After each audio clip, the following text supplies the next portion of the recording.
So, when Hiranyaksha saw Varahadev, why was he not able to understand his position?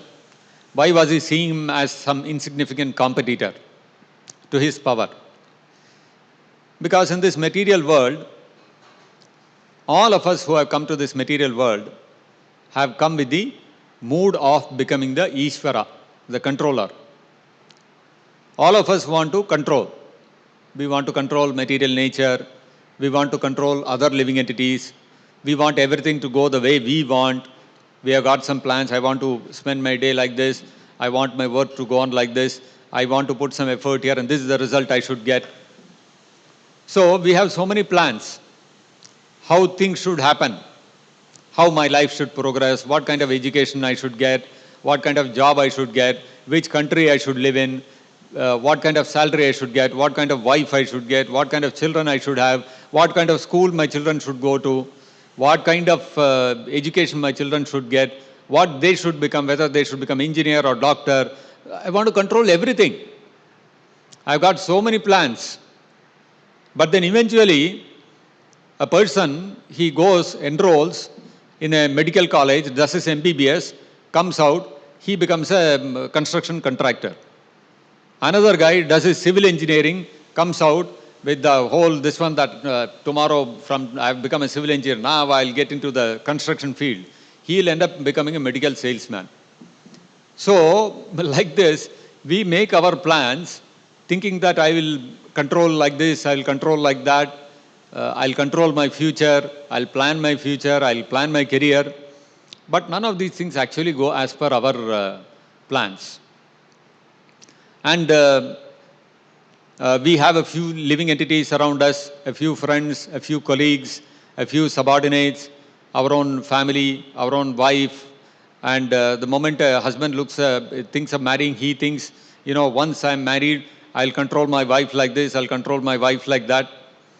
And the wife is thinking, the moment I get married to this man, I'll control my husband like this, I'll control my husband like that. And somehow both of them, they get married with this mood, and then they figure out that it's not possible to control the other. So they think, okay, let us have some children and control them. And after a few years, when the children grow up, they stop responding to the control of the parents. Then the parents sit and with their hands on their head. What a younger generation. They don't listen to us at all. But not even, they don't consider, they don't respect us at all. In effect, what we are saying, I want to control them, they are not being controlled by me. So, we try in so many ways to control others. Why? Because we think that others are there to be controlled. We understand that others also have some independence, but we feel that we have the power to overcome their independence and to control them. That's the mood of every individual.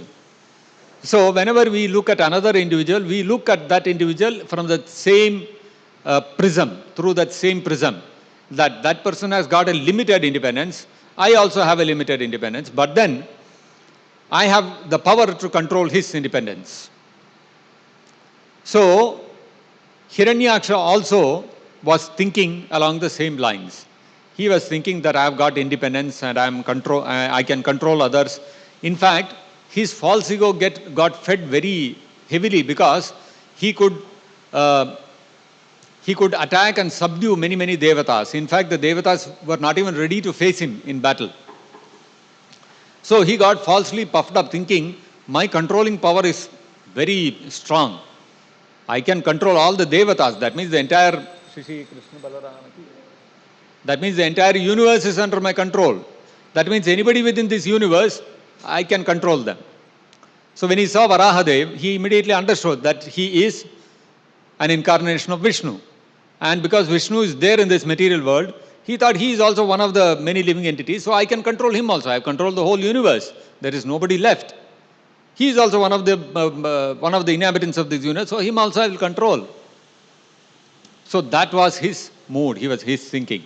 He did not understand that even though Vishnu is within this material world, still he is always outside of this material world. He is always in the spiritual abode. So, being unaware of this, he derided Varahadev in so many ways. So Krishna says in the 9th chapter, 11th verse of the Bhagavad Gita, Avajananti mam muda manushim tanumashritam param bhavam ajananto mama bhuta maheshwaram. So Krishna, his bhava, his existence is param, is transcendental to this material world. Krishna and his incarnations may enter into this material world, but they have not come under the influence of the laws of this material world. They still continue to remain above this material influence of this material world.